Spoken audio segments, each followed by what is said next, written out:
La Terre est le berceau de l'humanité, mais on ne peut pas vivre éternellement dans un berceau. Konstantin Tsiolkovsky. Reine, voici ce pourquoi je t'ai appelé.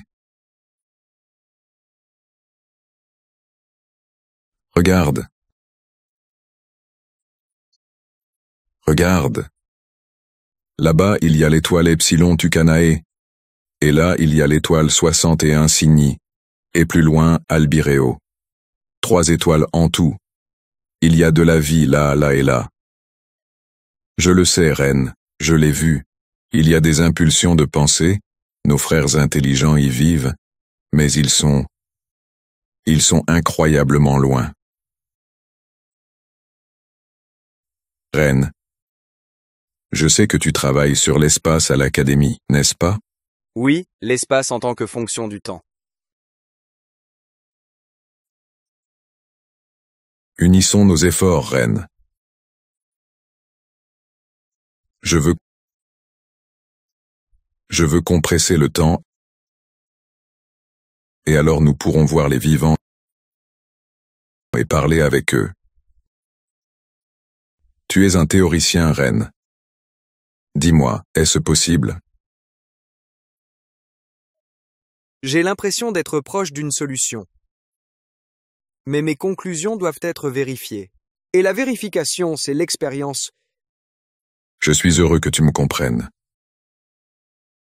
Nous ne sommes que des grains de sable dans cet espace illimité. Mais aujourd'hui, en ce moment même, nous le défions.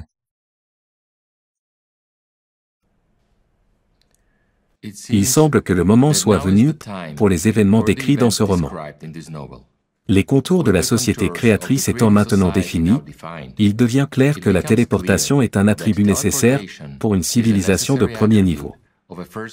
Au même titre qu'un générateur sans combustible, une capsule de santé et un réplicateur. Mais c'est la technologie de la téléportation qui permet de réaliser la fonction d'une humanité unie dans sa totalité. Cette fonction, c'est l'implantation de notre civilisation dans la galaxie, puis dans l'univers. De nos jours, de nombreuses personnes meurent de maladies, d'épidémies, de guerres et de catastrophes, tandis que d'autres meurent simplement de vieillesse. Malgré cela, la population de notre planète augmente rapidement. Que se passera-t-il dans les conditions de la société créatrice, lorsque la vie humaine deviendra la valeur principale, que tout le monde sera en bonne santé, que les guerres et la criminalité disparaîtront, que les catastrophes naturelles cesseront et que, de surcroît, l'espérance de vie de chacun augmentera jusqu'à 1500 ans. Dans de telles circonstances, la question de l'établissement de l'humanité dans la galaxie deviendra plus pertinente que jamais. Mais comment? Actuellement, nous sommes séparés des étoiles les plus proches par des distances inimaginables, sans parler des galaxies les plus proches de nous. En effet, si un vaisseau spatial voyage à une vitesse proche de celle de la lumière, soit 300 000 km par seconde, il lui faudra, attention, 2 millions d'années pour atteindre la galaxie la plus proche de nous, la nébuleuse d'Andromède. 2 millions d'années. Imaginez l'immensité de ce laps de temps par rapport à la durée de vie d'un humain moderne.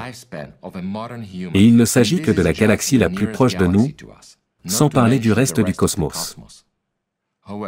Cependant, il y a un mais. Il est bien connu que des visiteurs venus de l'espace lointain nous ont rendu visite et continuent de le faire. Un grand nombre d'artefacts, de preuves de paléocontact, ainsi que des données modernes, dont nous parlerons plus tard, ne laissent aucune place au doute. La solution au problème des voyages spatiaux rapides existe donc.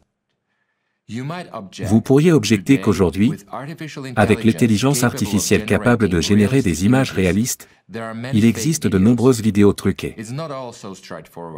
Tout n'est pas si simple. Voici juste un fait pour illustrer le niveau de discussion qui existe actuellement dans notre communauté humaine sur ce sujet.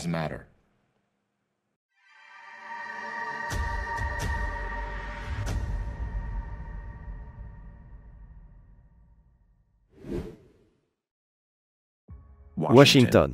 26 juillet 2023, 10 heures.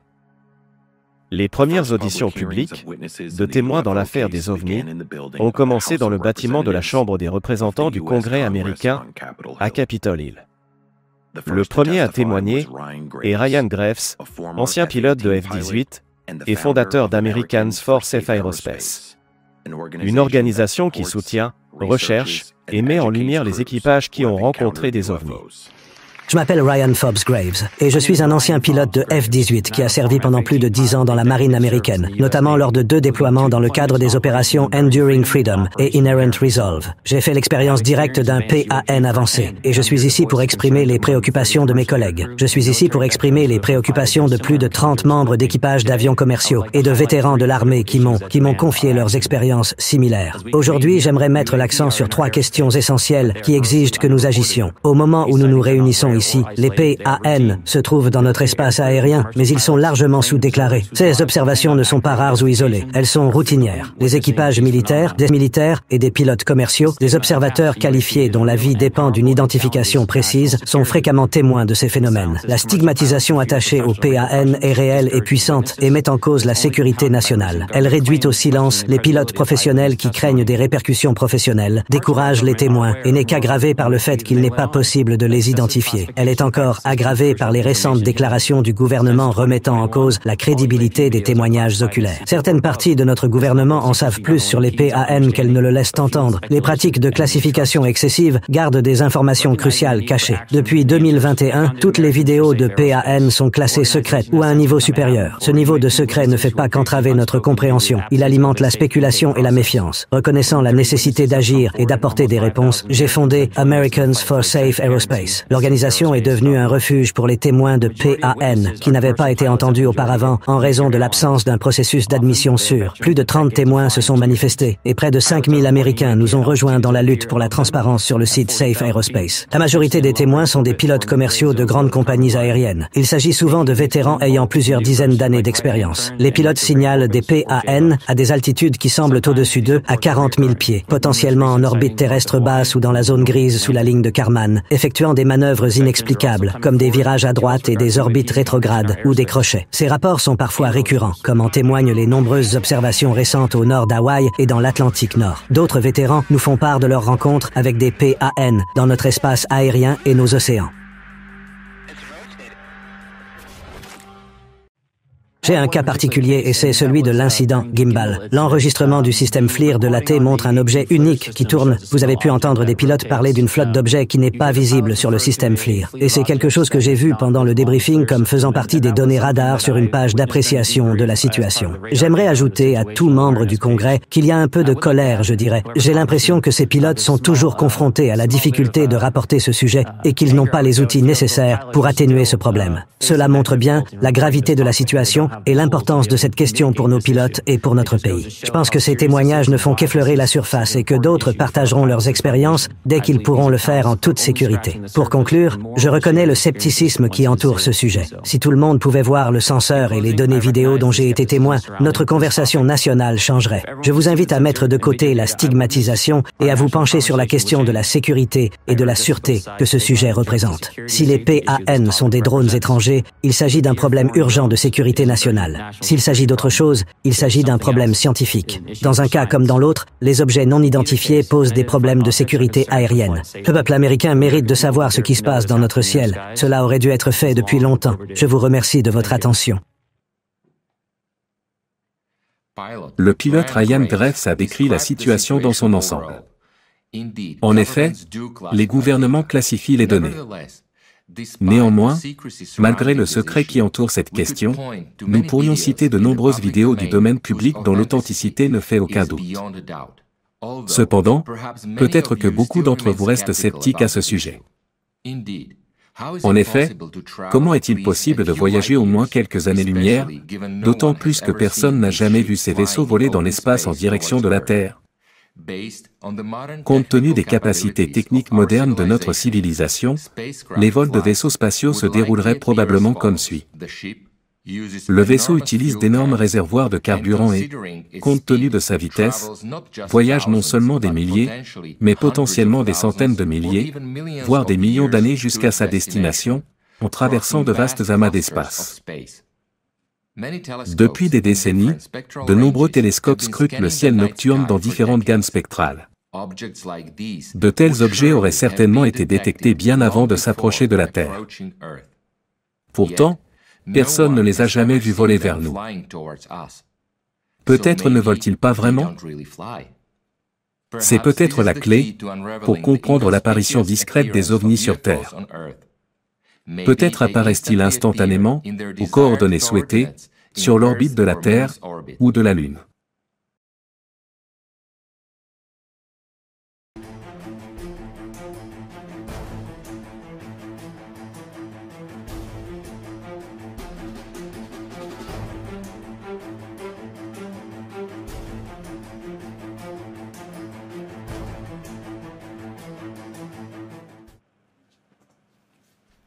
De nombreuses vidéos de ce type sont aujourd'hui disponibles en ligne.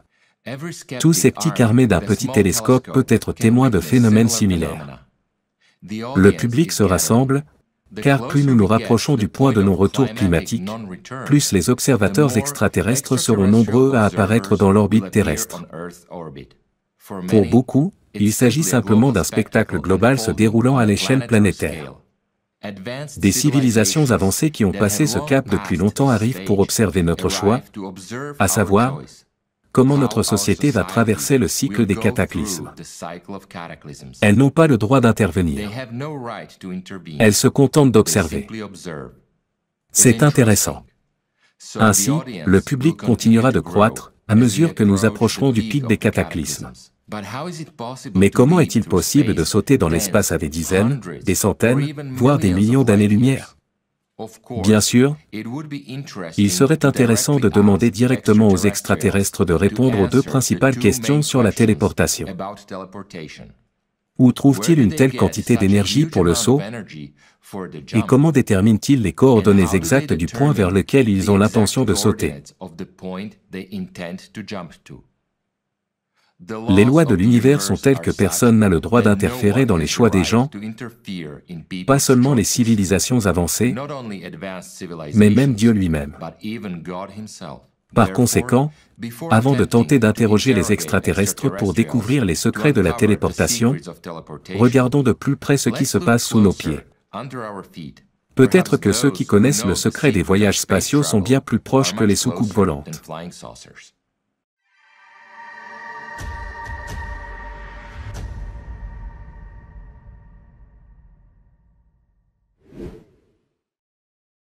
Les livres d'Ivan Terence Sanderson, naturaliste et cryptozoologue britannico-américain, se trouvent souvent dans les bibliothèques en ligne dans la rubrique science-fiction. L'un de ses premiers livres est un recueil d'essais intitulé Things. Le livre original a été publié en 1967 par Pyramid Books sous le titre original Things. Paradoxalement, malgré tous nos efforts, nous n'avons pas trouvé en ligne une seule copie électronique de la version originale anglaise de ce livre. Il a été traduit en russe en 1991. L'un des essais de ce livre est consacré aux fourmis Atta. Les reines Atta sont des femelles géantes. Pour protéger la reine, les fourmis ouvrières construisent une chambre solide en béton qui ne peut être détruite qu'à l'aide d'une barre à mine. La chambre enferme complètement la reine, avec seulement une série de petits trous tout en bas pour que les fourmis ouvrières puissent entrer et sortir. Les entrées et sorties des fourmis ouvrières sont beaucoup plus petites que celles de la reine. Lorsque les chercheurs ont atteint cette chambre, ils ont soigneusement découpé son côté et marqué le dos de la reine des fourmis avec de la peinture. La reine occupe tout l'espace de la chambre. Elle ne peut pas s'en échapper par ses propres moyens. Ensuite, la chambre a été fermée pendant quelques minutes, et lorsqu'elle a été rouverte, la reine n'était plus là. Au lieu de cela, elle est apparue dans une chambre identique, située à plusieurs dizaines de mètres de la première. Cette expérience a été répétée plusieurs fois. Ils ont marqué le dos de la reine avec de la peinture à travers de minuscules trous, puis brisé le solide cocon, et à chaque fois, la reine n'était plus là. Elle se téléportait dans un autre cocon. L'opération s'est répétée jusqu'à ce qu'ils ouvrent le dernier cocon de la colonie de fourmis. Dans le cocon découvert, la reine était en parfaite santé, et c'était bien elle, comme en témoigne le dos marqué. Elle se comportait comme si de rien n'était, mangeant et pondant des œufs.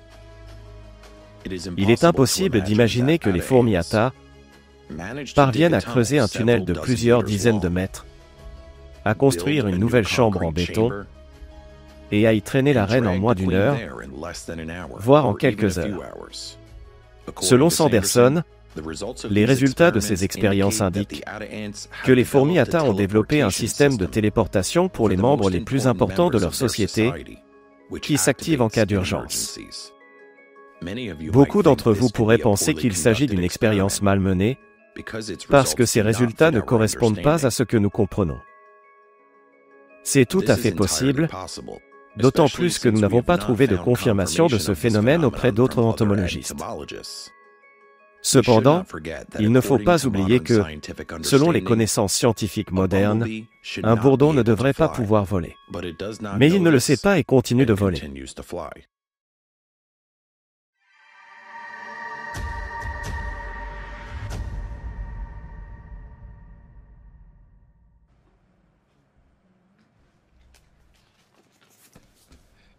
Dans le monde moderne, l'humanité a pris connaissance du concept de téléportation il y a près d'un siècle, plus précisément en 1931, grâce à l'écrivain américain Charles Fort, passionné par l'étude des phénomènes paranormaux. Par analogie avec le mot télévision, dérivé du grec tel, loin, et du latin vidéo, voir, Charles Fort a introduit dans son livre, le livre des damnés, un terme pour décrire les déplacements inexpliqués d'objets dans l'espace. Le mot latin portare signifie porter. Aujourd'hui, la téléportation est passée des pages des romans de science-fiction à celles des rapports de laboratoires scientifiques. Comme dans toute société de consommation, les spécialistes du complexe militaro-industriel se sont emparés de la question de la téléportation. Bien sûr, on ne peut pas apprendre grand-chose des sources ouvertes, mais on trouve toujours quelque chose dans ces travaux. Cela nous donne l'occasion d'évaluer les tendances et les orientations du développement. Avant d'aborder l'essence de la téléportation et ses principes, il convient de faire le point sur l'état de la science moderne.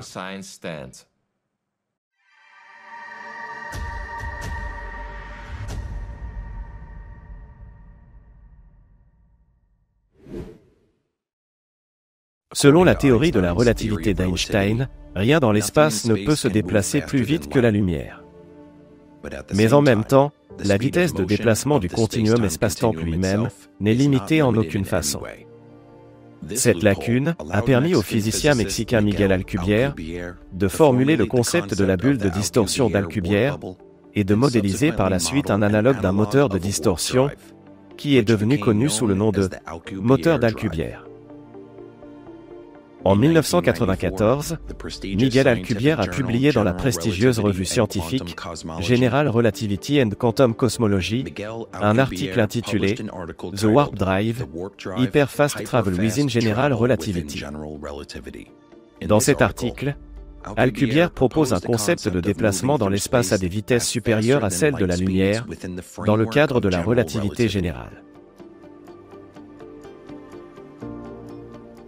Alcubierre a formulé l'essence de son idée comme suit.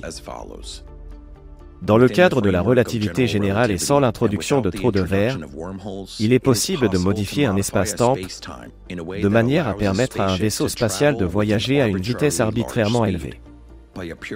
Par une expansion purement locale de l'espace-temps derrière le vaisseau et une contraction opposée devant lui, il est possible de se déplacer à une vitesse supérieure à celle de la lumière, telle qu'elle est perçue par les observateurs situés en dehors de la région perturbée. L'idée de ce moteur repose sur l'hypothèse d'une déformation de l'espace-temps à une vitesse bien supérieure à celle de la lumière, qui se serait produite dans les premiers instants après la naissance de notre univers. Le moteur à distorsion d'Alcubierre n'affecte pas le vaisseau spatial lui-même, mais l'espace qui l'entoure. L'espace se contracte devant le vaisseau et se dilate derrière lui. Cela crée un potentiel énergétique, grâce auquel l'espace dilaté derrière le vaisseau se rapproche de l'espace contracté devant le vaisseau. Il en résulte une onde gravitationnelle locale qui voyage avec le vaisseau spatial. Pendant ce mouvement, le vaisseau lui-même est au repos, et le temps à son bord s'écoule de la manière habituelle, sans subir de changements relativistes. Cette méthode est appelée moteur à distorsion d'Alcubierre. Dans ce cadre, la physique relativiste d'Einstein fonctionne, et la vitesse de la lumière n'est jamais dépassée localement. Il y a un mais dans cette conception. Le moteur d'Alcubierre nécessite de la matière exotique avec une masse négative, ou une énergie négative, pour générer l'effet d'expansion de l'espace-temps. Or, même toute la matière de l'univers ne suffirait pas à créer une bulle de la densité nécessaire pour accueillir un vaisseau de 100 mètres de long. Malgré ce problème fondamental, ces travaux ont lancé la recherche théorique sur le moteur à distorsion, le faisant passer de la pure science-fiction à une technologie potentiellement théorique. La NASA a abordé l'élaboration théorique et la vérification expérimentale des principes énoncés par Alcubierre avec le plus grand sérieux. En 2011, lors d'une conférence à Orlando, un rapport a été présenté sur la forme de l'espace-temps résultant du mouvement de la bulle d'Alcubierre. Ce rapport présente la compréhension moderne de la séquence de fonctionnement de l'entraînement d'Alcubierre qui se déroule comme suit. Première étape. Le vaisseau spatial quitte la Terre en utilisant la propulsion à réaction traditionnelle et parcourt une certaine distance, après quoi il s'arrête par rapport à la Terre. Deuxième étape. Le champ d'Alcubierre est activé et le vaisseau spatial entame un voyage interstellaire, couvrant la distance jusqu'à sa destination dans un laps de temps arbitrairement court. Troisième étape. Le champ est désactivé à une certaine distance de la destination et le vaisseau spatial termine le voyage en utilisant des moyens conventionnels. Cette méthode permettra d'atteindre le système alpha du Centaure en quelques semaines, ou quelques mois, et non en décennies ou en siècles, à la fois selon l'horloge d'un observateur sur Terre et selon l'horloge installée sur le vaisseau spatial lui-même. Théoriquement, en utilisant ce schéma, un vaisseau spatial doté d'un moteur à distorsion 5 modifié atteindra Pluton en 9 secondes et Proxima du Centaure en 18 heures. En conclusion, le rapport de la NASA note. Bien qu'il semble que le modèle possède presque toutes les caractéristiques mathématiques souhaitables d'un véritable moteur spatial interstellaire, la métrique présente une caractéristique moins attrayante, la nécessité d'une densité d'énergie négative. La question essentielle est de savoir si l'idée peut être développée jusqu'à ce qu'elle s'avère utile pour l'exploration. Les travaux ultérieurs sur le concept de bulle de distorsion d'Alcubierre ont permis de réduire la quantité d'énergie nécessaire pour voyager plus vite que la lumière, à l'équivalent de la masse de Jupiter. C'est bien sûr moins que la masse de l'univers tout entier, mais cela reste une quantité d'énergie inaccessible pour l'humanité actuelle.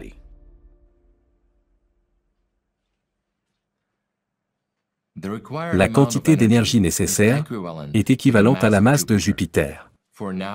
Pour l'instant, cela sonne comme une phrase. Mais c'est mieux que rien.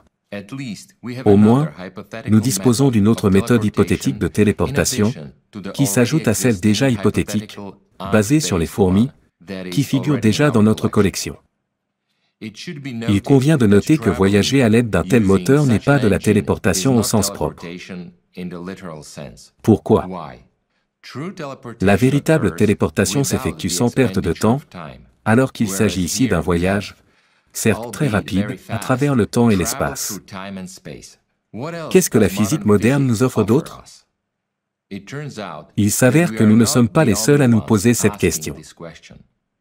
En 2004, le laboratoire de recherche de l'armée de l'air américaine, sous la direction du Dr Eric Davis, a dressé un bilan des méthodes de téléportation. Le rapport s'intitule « Téléportation Physics Study » et il est accessible au public. L'objectif de la recherche était de recueillir des informations sur la téléportation d'objets matériels. Eric Davis a compilé tout ce qui était connu des sources ouvertes à l'époque, en 5 directions principales. L'auteur du rapport considère d'ailleurs la direction de la science-fiction comme l'un des principaux domaines de recherche. La deuxième direction importante qu'il identifie est la téléportation extrasensorielle ou psychokinèse, la capacité naturelle de l'être humain à téléporter des objets et à se téléporter lui-même. Parmi les méthodes techniques de téléportation, Davis distingue 3 groupes. Le premier groupe est celui de la téléportation au moyen d'un trou de verre ou d'une porte des étoiles. L'hypothèse de l'existence de tunnels dans la structure de l'espace-temps permettant de voyager instantanément sur de grandes distances, de voyager dans le temps ou de voyager entre des univers parallèles, a été proposée en 1935 par Albert Einstein et Nathan Rosen. Ils ont attiré l'attention sur la solution des équations les plus simples de la relativité générale, décrivant des sources isolées de champs gravitationnels. Les scientifiques ont suggéré que cette structure spatiale ressemblait à un pont reliant 2 points différents de l'espace-temps, connu sous le nom de porte des étoiles. De nombreux physiciens théoriques réputés, dont Morris, Thorne, Yurtsever et Riemann, se sont intéressés à ce sujet. Ces auteurs ont développé et étudié une classe d'objets appelés trous de verre traversables. Davis parle d'une variante des trous de verre, comme de l'ingénierie du vide spatio-temporel. Le concept moderne d'ingénierie du vide a été présenté pour la première fois à la communauté des physiciens en 1988 par le chercheur Tsung-Dao Lee. Lee a déclaré « La méthode expérimentale visant à modifier les propriétés du vide peut être appelée ingénierie du vide. Si, en effet, nous sommes capables de modifier le vide, alors nous pourrions rencontrer de nouveaux phénomènes totalement inattendus. » Ce nouveau concept est basé sur le fait, reconnu aujourd'hui, que le vide est caractérisé par des paramètres physiques et une structure qui représente un milieu énergétique imprégnant tout l'espace de l'univers. La mise en œuvre de la méthode des vortex consiste à placer des objets vivants ou non vivants dans un dispositif scellé. Une fois le téléporteur activé, l'appareil disparaît presque instantanément et réapparaît à un endroit éloigné, comme s'il avait voyagé à travers un portail ou une porte des étoiles pendant une courte période. Davis précise que ce type de téléportation est un concept théorique et qu'il n'a pas été mis en œuvre dans la pratique. Le deuxième groupe de méthodes de téléportation est basé sur l'intrication quantique. Le principe de ce groupe consiste à transférer l'état quantique d'un système et ses corrélations à travers l'espace vers un autre système. Dans cette méthode, le système fait référence à toute particule unique ou collective, de matière ou d'énergie. La téléportation basée sur l'intrication quantique doit être réalisée comme suit. Les objets animés ou inanimés placés dans le téléporteur sont scannés à l'aide d'un faisceau, généré et contrôlé par ordinateur. Le faisceau de balayage encode toutes les informations quantiques contenues dans l'objet en bits d'informations ordonnées, créant ainsi une copie numérique de l'objet, son modèle. Ensuite, le faisceau de balayage dématérialise l'objet transmis et stocke son modèle dans une mémoire tampon. Tous les composants atomiques de l'objet dématérialisé sont convertis en un flux de matière ou d'énergie pure. Le téléporteur transmet ensuite ce flux et le signal d'information quantique à la destination dans un faisceau de compression circulaire. Dans le téléporteur récepteur, le flux d'énergie est dirigé vers la mémoire tampon du modèle, où il subit une recombinaison avec l'information quantique, ce qui redonne à l'objet sa forme d'origine. Davis note que dans la téléportation quantique, ce sont les états quantiques des objets qui sont détruits et recréés, et non les objets eux-mêmes. Le troisième groupe de méthodes de téléportation décrit par Davis dans le rapport est la téléportation par trou. La téléportation par trou implique le déplacement de personnes ou d'objets inanimés en pénétrant dans d'autres dimensions spatiales ou univers parallèles. Ce concept inhabituel de téléportation a été proposé par Constantin Léchamp en 1999. Léchamp décrit la téléportation d'objets à travers notre univers en utilisant les propriétés géométriques de l'espace-temps. Selon ce concept, il est supposé qu'un espace nul existe au-delà de notre univers. La caractéristique de cet espace nul est qu'il a une forme ponctuelle. En d'autres termes, dans l'espace de ce point, la distance entre deux points est toujours nulle. Les champs appellent cet espace un trou. Dans ce modèle, le mécanisme de téléportation fonctionne comme suit. Un objet est déplacé au-delà de l'univers en créant une surface fermée autour de lui, une sphère trou, constituée de trous dans le vide. À l'intérieur d'une telle sphère de trous, l'objet cesse d'exister, car les objets ne peuvent exister au-delà de l'univers. Cependant, simultanément, l'objet existe maintenant partout dans l'univers. Si l'objet existe partout, il peut donc être assemblé en n'importe quel point de l'univers. Les champs notent qu'un dispositif de téléportation doit déformer l'espace-temps de manière à ce que les points de départ et d'arrivée dans l'univers coïncident, tandis que la géométrie de la déformation doit momentanément ressembler à la géométrie d'un trou noir, afin de former un canal entre les deux points. Il n'y a pas d'espace pour le mouvement, donc il n'y a pas de passage du temps pendant la téléportation. La seule dépense d'énergie dans ce schéma de téléportation est l'énergie nécessaire pour déformer l'espace-temps. Le rapport de Davis note que ce concept théorique n'a pas encore atteint un niveau de maturité technique permettant d'établir la faisabilité de ce type de téléportation.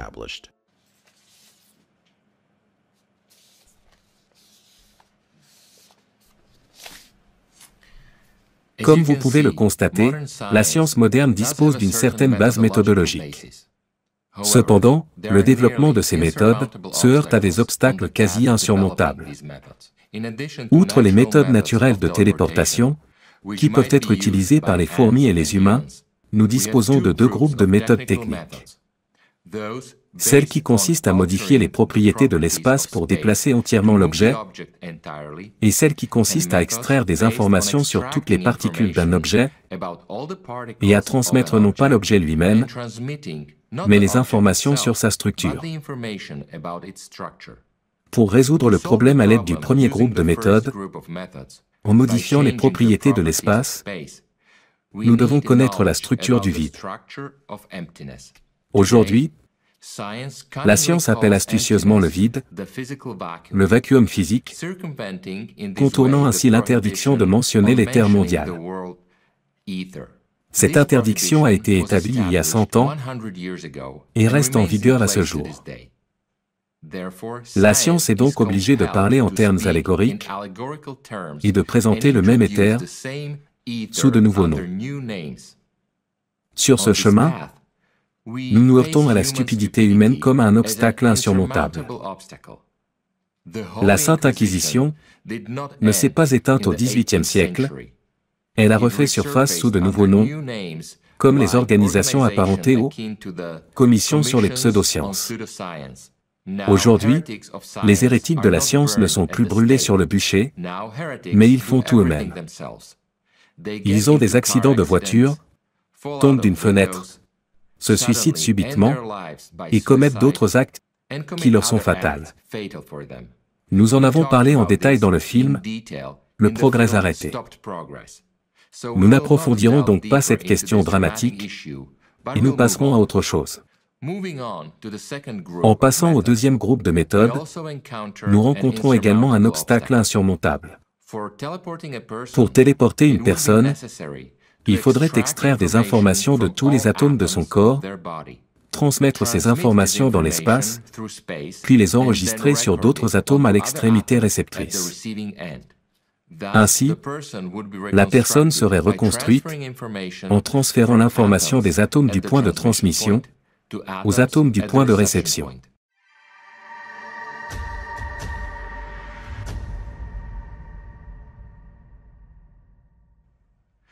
Le processus de transmission d'informations sur chaque particule du corps semble incroyablement complexe. Chez un humain pesant environ 70 kg, le nombre d'atomes composant le corps est si important que le temps nécessaire pour transmettre ces données dépasse de 2400 fois l'âge de l'univers. Outre la transmission de cette quantité incroyable d'informations, d'autres problèmes se posent.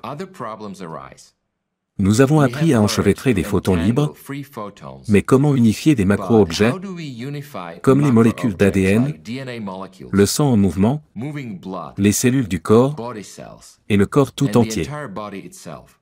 Après tout, nous devons essentiellement obtenir une copie exacte du corps d'origine.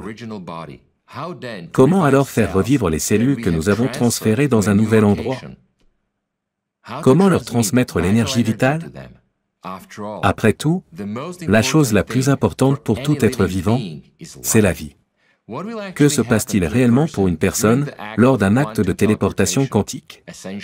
Essentiellement, l'original est détruit pendant la téléportation, ce qui signifie que la personne téléportée meurt. Quel est l'intérêt de téléporter le corps sur une autre planète si la personne meurt dans le scanner? Peut-être qu'après la téléportation, une copie du corps de la personne, son cadavre, apparaît sur l'autre planète, mais où se retrouve alors la personne elle-même? Les problèmes ne s'arrêtent pas là. Une autre question fondamentale se pose. Comment atteindre le point de réception de l'information si aucun dispositif de réception n'est installé de l'autre côté? Comment envoyer le récepteur d'information dans une galaxie voisine? C'est peut-être pour la première fois dans l'histoire moderne que Nikola Tesla a été confronté à ces questions lorsqu'il a exploré la téléportation. Nous avons étudié ses journaux intimes, préparés par le journaliste serbe Stevan Jovanovic. Selon Stevan, il a eu accès aux manuscrits originaux de Tesla, en 2011, avec l'aide de la fille du président Richard Nixon. En préparant les journaux pour la publication, il a découvert qu'ils étaient loin d'être complets. Certains documents avaient disparu. Cependant, même ce qui a été préservé présente un intérêt significatif pour percer le secret de la téléportation.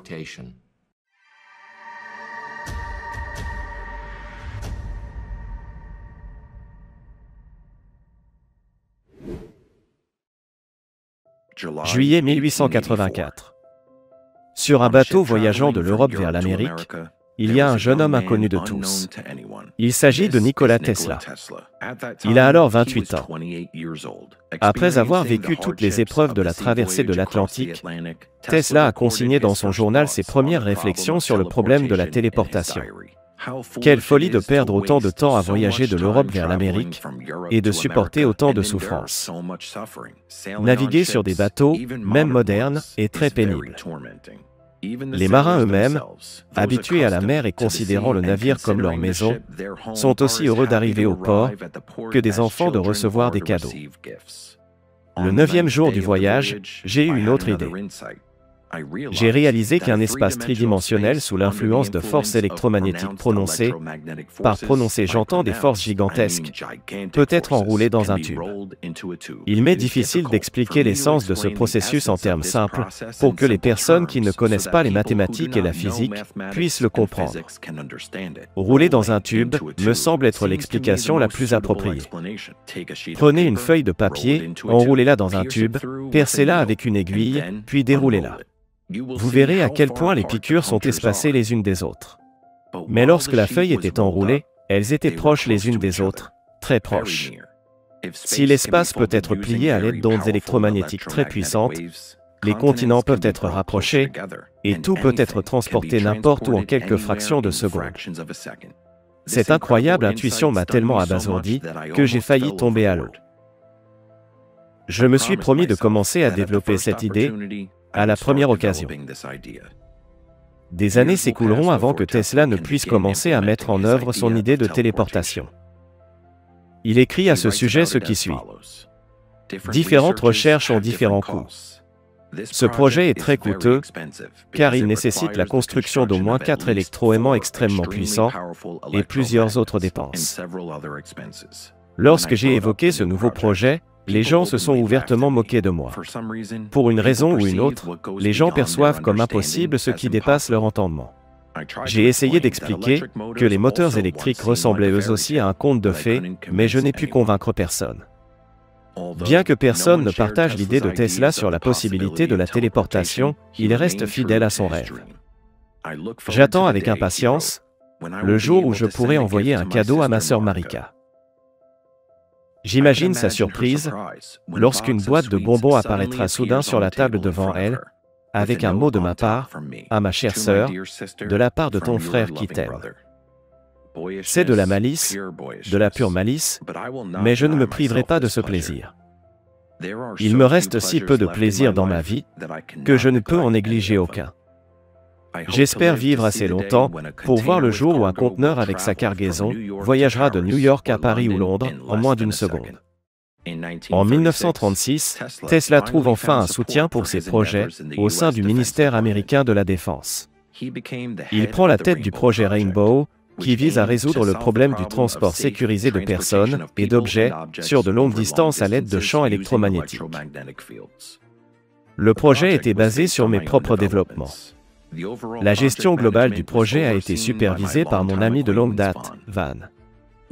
Nous avons obtenu de grands succès, dont je ne m'étendrai pas sur les détails, car je n'en ai pas le droit. Mais je peux dire ce que j'ai déjà dit, le problème a été résolu de manière générale. Nous avons obtenu le résultat souhaité, à savoir la possibilité de transporter des objets de différentes tailles. On peut dire que le déplacement de tout objet, quelle que soit sa taille, est possible. Dès le début, j'ai prévenu Van que je ne procéderais à des expériences impliquant des personnes que si j'étais totalement sûr de leur sécurité. J'ai subi des pressions. Ils ont proposé d'utiliser des volontaires parmi les militaires ou des criminels condamnés à mort, mais je suis resté inflexible. Mes principes moraux sont inébranlables. Les expériences dangereuses, je ne peux les mener que sur moi-même. Soudain, j'ai appris qu'un des groupes, sous la direction scientifique de Van lui-même, avait secrètement commencé des expériences sur des personnes sans m'en informer. 4 des 7 personnes impliquées dans les expériences sont décédées. 3 autres ont souffert de troubles mentaux, et l'une d'entre elles a commencé à avoir de fréquentes crises d'épilepsie. Qu'est-ce que ces expériences vous ont apporté? Et je demandais. 4 cadavres et 3 invalides? Qu'avez-vous obtenu? Jusqu'à présent, rien, a répondu Van. Mais nous y parviendrons. En d'autres termes, il a clairement indiqué qu'il n'avait pas l'intention d'abandonner les expériences sur les êtres humains. J'ai démissionné de mon poste, j'ai remis à Van tous les dossiers relatifs au projet et je lui ai dit que je ne voulais plus le voir. Ce que nous venons de voir ressemble à un film d'horreur. Sans comprendre ce qu'ils font, ces soi-disant scientifiques ont mis en danger la vie et la santé de nombreuses personnes. Une telle science et de telles méthodes de recherche sont impossibles dans une société orientée vers l'être humain. Dans la civilisation du futur, la vie humaine sera la valeur la plus élevée, et tout ce qui sera fait par la science profitera à tous les habitants de la Terre.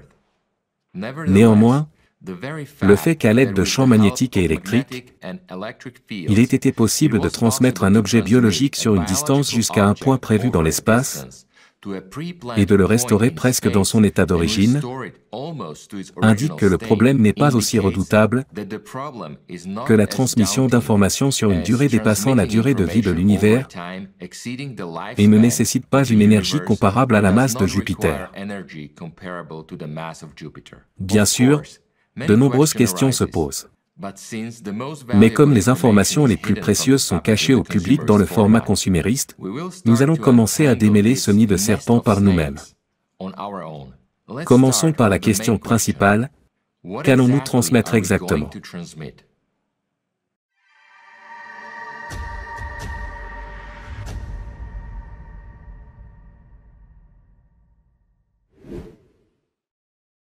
Tout ce que nous connaissons aujourd'hui, des particules subatomiques aux atomes, de la poussière sur nos chaussures, aux amas de galaxies dans l'espace lointain, existe grâce à l'information organisée. C'est précisément l'information organisée qui crée la matière, détermine ses propriétés, son volume, sa forme, sa masse et d'autres caractéristiques. En d'autres termes, nous parlons de l'information comme d'une force qui organise le monde matériel. Dawson Church, philosophe, écrivain et chercheur dans le domaine de la santé, a écrit dans son livre « Mind to Matter ». L'énergie n'est pas un épiphénomène de la matière, l'énergie organise la matière. Chaque objet possède son propre champ énergétique. Il a une forme et des caractéristiques spécifiques déterminées par l'information. Harold Burr, un scientifique de l'université de Yale aux États-Unis, a étudié ces types de champs.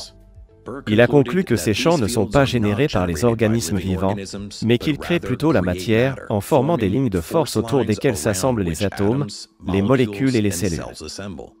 Dans son livre « Blueprint for Immortality, The Electric Pattern of Life », il écrit « En construisant des formes vivantes, les champs de la vie outrepassent les lois normales de la chimie et de la physique. Ils obligent les atomes et les molécules à adopter et à conserver, par des changements constants de matériaux, des arrangements stables, qui se décomposent en composés plus simples après la mort de la forme. Sans cette autorité prépondérante, des champs L, vous et moi, nous ne pourrions pas exister sous notre forme actuelle, car les molécules complexes qui nous composent ne pourraient pas se construire d'elles-mêmes, ou par hasard, et ne pourraient pas conserver leur composition. En étudiant la forme des champs électrostatiques chez les salamandres, Burr a découvert que la progéniture possède des champs d'énergie reproduisant approximativement la forme de la salamandre adulte. Le vecteur d'intensité de ces champs passe par la tête et la moelle épinière, formant une sorte d'axe le long du système nerveux. Burr a voulu déterminer à quel stade du développement animal cet axe apparaissait pour la première fois, et a constaté qu'il existait déjà dans les ovules maternels. Il a observé un effet similaire chez les plantes. Même dans le champ d'une graine, il est possible de déterminer les indicateurs génétiques et de savoir si la plante sera forte ou faible. Un jour, le scientifique a photographié une graine de plante et a découvert sur la plaque photographique une image exacte correspondant à la forme de la plante adulte. Après la germination de la graine, le jeune organisme commence à se développer à l'intérieur du champ d'énergie et, au cours du processus de croissance, remplit simplement cette forme d'énergie. La fractalité caractérise également l'ensemble de l'univers. Selon le concepteur d'avions et physicien théoricien soviétique, Robert Orosz Dibartini, l'univers est une entité unique qui existe partout et à tout moment. Se trouvant simultanément à différents endroits et à différents moments, il est fini et infini, comme un serpent qui se mord la queue.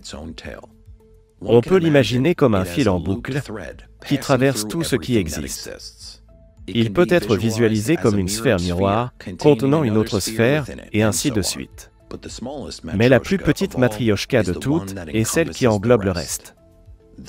Ainsi, l'univers est absolument identique à son plus petit élément, parce que ce plus petit élément est l'univers lui-même. Il n'y a rien d'autre dans le monde que cette particule incompréhensible. Le reste n'est qu'image, un grand hologramme à 6 dimensions. Si vous voulez, un rêve sans fin. Robert Orosz Dibartini, brillant concepteur d'avions soviétiques, auteur de plus de 60 projets d'avions achevés. Il ne s'est pas contenté de concevoir des avions, tous ses projets étaient très en avance sur leur temps. Ils étaient si avancés qu'ils passaient souvent pour de la science-fiction aux yeux des dirigeants de l'industrie aéronautique. Ils ne recevaient donc pas le soutien nécessaire.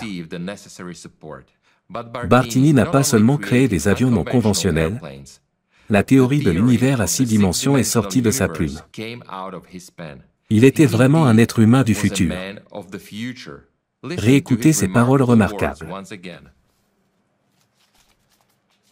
Existant simultanément en différents lieux et en différents temps, l'univers est à la fois fini et infini, comme un serpent qui se mord la queue. Peut-être est-ce là la clé de la téléportation, sans qu'il soit nécessaire de transmettre des volumes d'informations sur une durée supérieure à celle de l'univers, ou encore cette phrase de lui. Il est autosimilaire.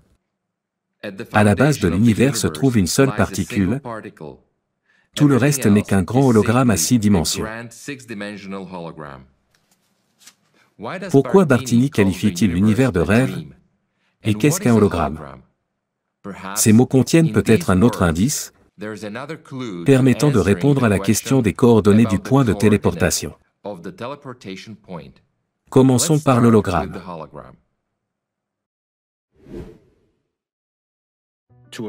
Pour obtenir un hologramme d'un objet, un faisceau laser passe à travers un séparateur de faisceaux. Il en résulte 2 faisceaux. Le premier faisceau est dirigé par un miroir sur un film photographique. Le second éclaire l'objet et, après réflexion, atteint également le même film.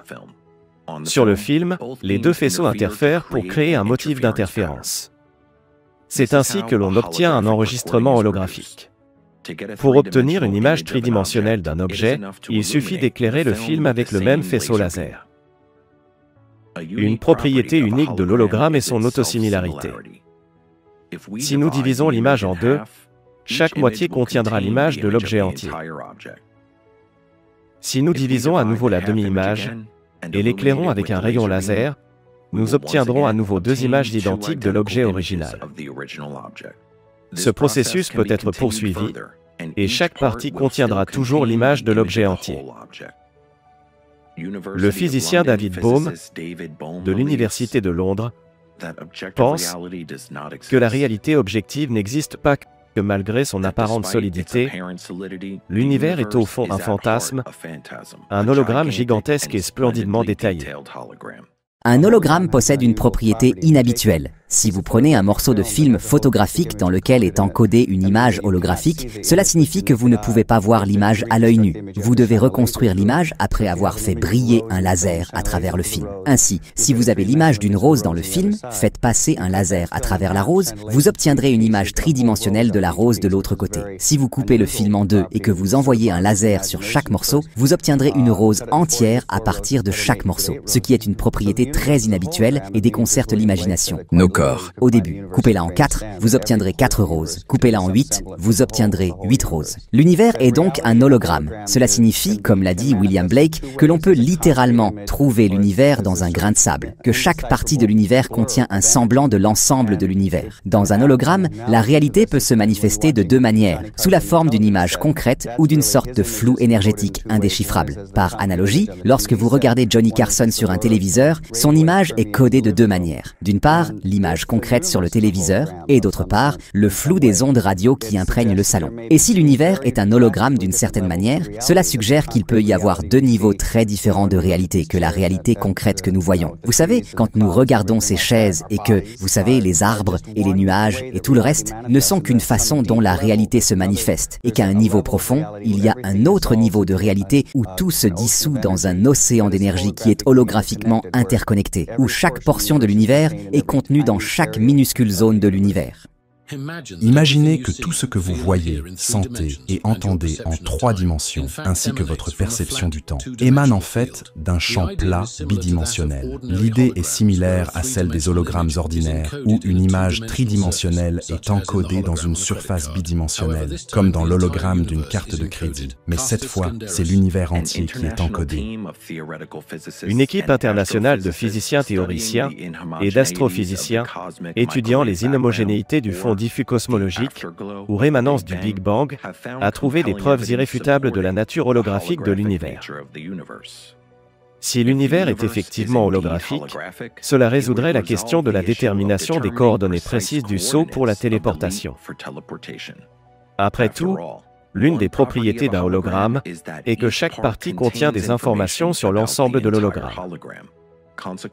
Par conséquent, il ne sera pas difficile pour la science du futur de déterminer où tout se trouve dans l'hologramme. Cela signifie qu'au point de départ du saut, nous saurons exactement dans quelle partie de l'hologramme nous nous trouverons. En utilisant le principe de la nature holographique de l'univers, on peut affirmer que l'information sur tout objet existe en tout point de l'espace. Ces informations sont strictement ordonnées. Appelons hypothétiquement cette information ordonnée brique d'information. Il s'agit d'un point crucial pour la téléportation. Il suggère qu'il n'est pas nécessaire de déplacer physiquement le corps ou ses particules constitutives. Il suffit d'activer l'information nécessaire au point de destination. Cette information est présente partout. Supposons que plusieurs éléments fondamentaux de l'information forment une structure qui représente un point local, un objet quelconque. Nous le plaçons au milieu d'une pièce dans laquelle une multitude de miroirs est placée à un certain angle, de manière à ce qu'ils se reflètent dans chacun d'entre eux. L'objet se trouve donc au milieu de la pièce et se reflète dans chaque miroir. De plus, nous le voyons et, par conséquent, des informations à son sujet existent dans notre conscience. En bref, l'information sur l'objet existe simultanément, à plusieurs endroits. Si nous enlevons l'un des miroirs, nous n'observerons pas cet objet à cet endroit. Mais si nous replaçons le miroir, il réapparaîtra. Donc, en fait, l'information sur l'objet n'a pas disparu. C'est juste que nous voyons l'objet dans certaines conditions de manifestation de l'information, et qu'une fois que les conditions ont changé, nous ne le voyons plus. Cependant, objectivement, cet objet continue d'exister à cet endroit en termes d'information.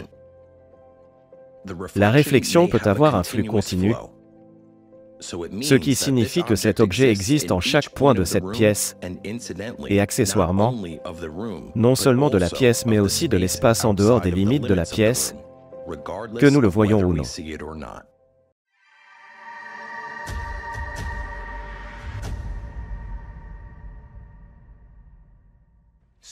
Où en sommes-nous donc arrivés dans nos recherches? Nous avons compris que l'information sur tout existe partout. Cela signifie que si un changement se produit à un endroit, l'information sur ce changement se répercute instantanément et sans perte de temps en tout point de l'univers. L'univers est holographique et autosimilaire. En d'autres termes, le plus petit quantum de matière contient l'information sur l'ensemble de l'univers. La carte de l'univers existe dans chacune de ces petites briques. Si nous pouvions lire ces informations, nous saurions exactement où sauter. La deuxième application importante de l'holographie est que le vide absolu ne peut exister. Même là où, selon la science moderne, il n'y a rien, une structure ou un cadre spatial doit être préservé. Si ce n'était pas le cas, le principe d'autosimilarité serait violé. Dans ces endroits, l'univers cesserait d'être semblable à lui-même. La question du quantum d'espace, du plus petit élément de l'espace dans lequel l'univers se reflète, reste ouverte. Lorsque nous comprendrons comment cette brique est conçue, nous comprendrons comment l'univers tout entier est conçu. Une autre conclusion importante découle du principe d'autosimilarité. Puisque l'univers est stable, cela signifie que la brique élémentaire, qui est à la base de tout, l'est également. Si quelque chose lui arrive, c'est tout l'univers qui changera, car chacune de ces briques reflète et contient tout. Une question peut se poser. Si un élément fondamental stable est à la base de tout, à quoi sont dus les changements constants que nous observons? Tout ce qui nous entoure est en mouvement, les électrons autour des atomes, les planètes sur leurs orbites, le système solaire autour du centre de la galaxie, et ainsi de suite. Revenons aux réflexions de Bartini.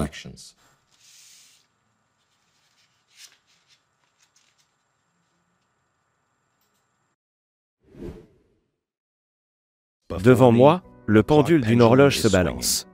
Dans ses positions extrêmes, le pendule s'arrête. Entre ces positions, il est en mouvement. J'ai filmé les oscillations du pendule avec une caméra de cinéma. Les positions successives du pendule sont affichées côte à côte sur la longueur du film, toutes présentes ici, immobiles dans la même mesure.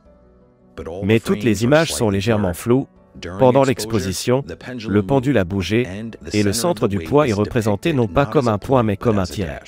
J'augmente la vitesse de prise de vue, la durée d'exposition devient de plus en plus courte, et le trait devient de plus en plus court. Que se passera-t-il à la limite? J'obtiendrai une séquence de points discrets immobiles, très proches les uns des autres. Voici le point, puis il disparaît immédiatement et réapparaît là, tout près. S'agit-il du même point? Ou bien un point a-t-il disparu et un autre est-il apparu? Quelle est la nature du mouvement? S'agit-il d'une somme de positions immobiles, ou d'une somme de disparitions et de réapparitions? S'il s'agit d'une somme de positions entièrement dépourvues de mouvement, comment le mouvement apparaît-il? S'il s'agit d'une disparition et d'une réapparition, où le point disparaît-il et d'où réapparaît-il? Émerge-t-il du néant? Est-il détruit lorsqu'il disparaît, ou existe-t-il alternativement dans l'être et dans l'altérité? Qu'est-ce que l'altérité? Et qu'est-ce que l'être? Telles étaient les réflexions de Bartini. En effet, lorsque nous atteignons le plus petit moment, où il n'y a pas de changement, mais une image élémentaire statique, une question se pose. D'où vient-elle? Ensuite, une autre question se pose. Comment le changement se produit-il? L'image suivante est déjà différente de la précédente, et il n'y a pas d'état intermédiaire entre elles. La question est donc de savoir comment et où le changement s'est produit. Plusieurs siècles avant Bartini, des réflexions similaires sur les quanta élémentaires d'existence ont été consignées dans la doctrine bouddhiste de l'instantanéité de l'être, le Kshanikavada. Selon le Kshanikavada, la réalité la plus élevée est constituée d'instants ponctuels appelés dharma. Les dharmas, dérivés de la racine sanscrite, dar, qui signifie tenir ou soutenir, sont des porteurs indivisibles d'éléments qui fragmentent le courant de l'existence. À chaque instant, les dharmas surgissent et disparaissent, formant un nouveau modèle. Les dharmas sont en mouvement constant, dans un flux de devenir et de destruction. Chaque dharma n'existe que pour un seul instant. Le monde matériel est un flux ininterrompu de dharma, qui sont par nature simples et indivisibles. De plus, du point de vue du Kshanikavada, la matière n'existe pas du tout, il n'y a qu'une succession de dharma. La perception du monde par les êtres vivants est similaire à la perception des images sur une pellicule de film. Ces images se déplacent à une telle vitesse que l'œil de l'observateur ne peut pas les distinguer. Les dharmas créent pour l'observateur l'illusion globale d'une réalité stable et constante.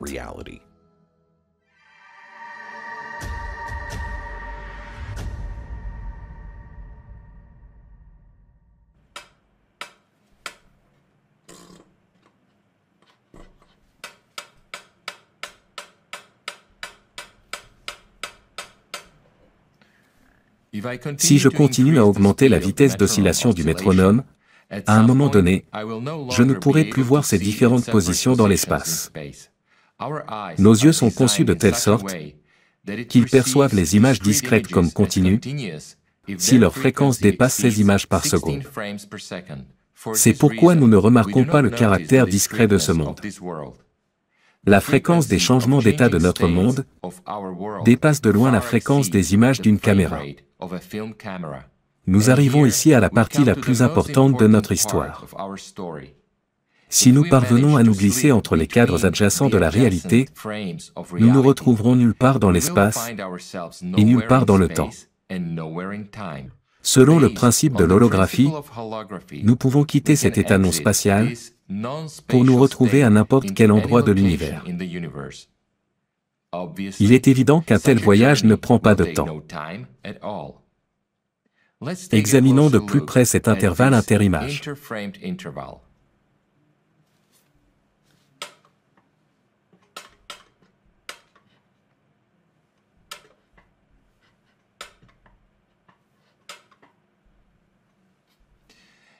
Il n'est pas facile de pénétrer dans les fondements de la création.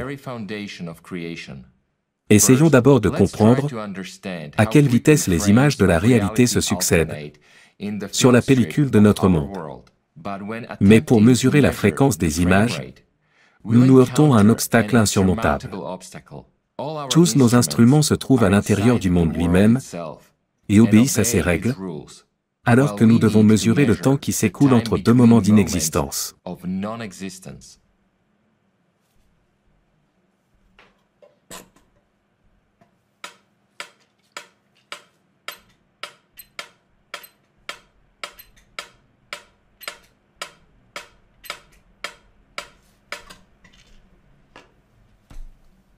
Non, les horloges et les métronomes sont présents dans la réalité.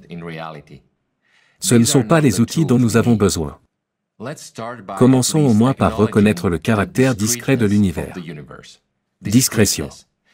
Ce mot signifie diviser et discontinu. La science moderne de la discrétion est née des travaux du philosophe grec Démocrite, considéré comme le père de l'atomisme. Il avait émis une hypothèse sur l'existence de la base primaire du monde. Les amères et les atomes, les plus petites parties ponctuelles de l'espace et les plus minuscules particules de matière. Au fil du temps, les connaissances anciennes ont été déformées et perdues, et la doctrine bouddhiste du Kshanikavada n'a été connue en Occident que bien plus tard. L'humanité aurait continué à vivre avec ces idées-ci. Au début du XXe siècle, on n'avait pas découvert des phénomènes qui ne peuvent être expliqués par la mécanique de Newton et l'électrodynamique de Maxwell.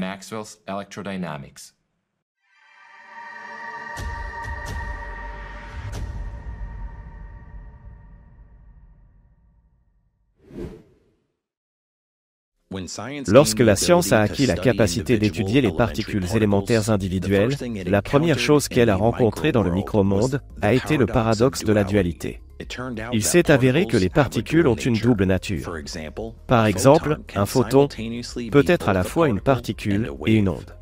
Lorsque la physique s'est habituée à cette réalité, la nature a présenté un nouveau paradoxe. Les spectres d'émission de diverses substances ne correspondaient pas au spectre calculé.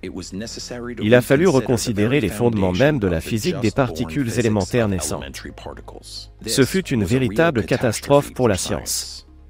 Ce paradoxe a été appelé la catastrophe de l'ultraviolet. Selon tous les calculs, la densité spectrale du rayonnement d'un corps noir devrait être proportionnelle à sa température et inversement proportionnelle à la longueur d'onde à laquelle la mesure est effectuée, à la puissance 4. Or, les données expérimentales suggèrent le contraire. Pour tenter de résoudre ce problème, le physicien allemand Max Planck a proposé en 1900 l'idée que l'émission et l'absorption d'énergie sont discrètes par nature. Considérant le processus d'échange d'énergie entre un corps incandescent et l'espace environnant, Planck a supposé que l'échange s'effectuait sous la forme de petites portions d'énergie. Il a décrit ce processus mathématiquement, et il est parvenu à une formule qui correspondait exactement à la distribution de l'énergie dans le spectre du Soleil et d'autres corps chauffés. C'est ainsi que le concept de la plus petite portion d'énergie, un quantum, a fait son entrée dans la science moderne. Le quantum d'énergie introduit dans les calculs de Max Planck est apparu dans la formule finale sous la forme d'un quantum d'action, une quantité qui est le produit de l'énergie par le temps. Cette quantité a été nommée d'après son découvreur, la constante de Planck. La valeur de la constante de Planck ne peut être dérivée d'autres calculs. Il s'agit d'une constante physique fondamentale dont la valeur est déterminée par la nature de notre univers. La découverte de cette constante a révolutionné la physique de l'époque. Elle a fourni la base du caractère discret du champ électromagnétique et de toutes les particules élémentaires, et il a été établi que même la lumière se propageait en quanta. Les recherches ultérieures ont montré que l'atome n'est pas du tout semblable au modèle planétaire proposé par Rutherford et Bohr. L'électron n'est pas en orbite autour du noyau comme une planète autour du Soleil, mais ses contours ressemblent plutôt à un nuage ou aux pales d'un ventilateur en rotation, parvenant à remplir simultanément toutes les parties de son orbite. En pratique, cela signifie qu'il est impossible de prédire où se trouve l'électron à un moment donné. Les physiciens ont réalisé qu'ils avaient découvert un monde où les électrons peuvent sauter d'une orbite à l'autre sans se déplacer dans l'espace intermédiaire. Selon l'hypothèse du docteur Yuri Gennadievitch Ivanov, ce comportement de l'électron peut s'expliquer par le scintillement ou, en d'autres termes, par l'apparition et la disparition discrète de tourbillons électroniques, avec un décalage précessionnel des coordonnées de leur apparition dans l'espace et le temps. Cela signifie essentiellement l'alternance de l'apparition et de la disparition de la matière. En d'autres termes, la matière est créée par des flux discrets d'énergie tourbillonnaire. Les physiciens appellent cela des fluctuations quantiques.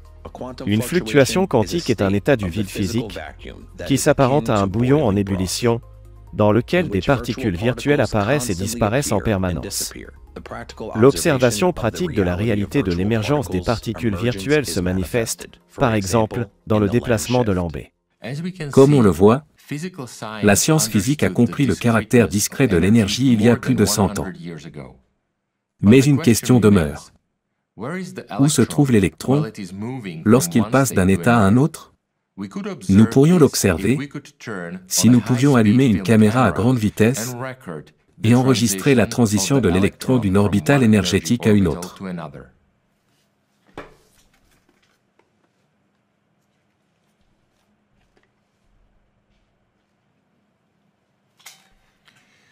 Cependant, par analogie avec le quantum fondamental d'énergie de Planck, il pourrait y avoir une limite théorique qui ne nous permettrait pas de discerner des images individuelles du mouvement de l'électron.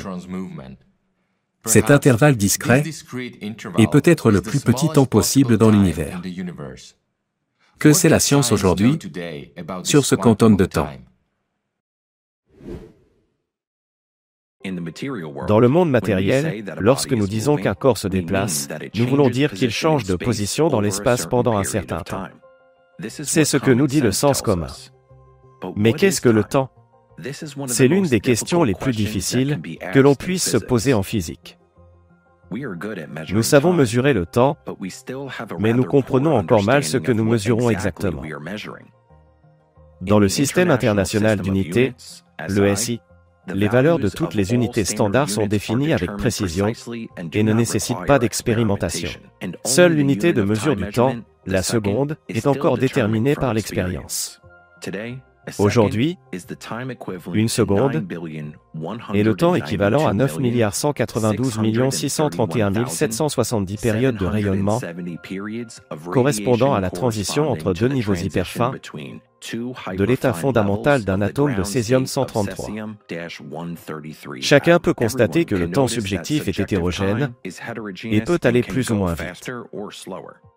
Une heure passée en agréable compagnie semble plus courte que 5 minutes passées dans un bus bondé.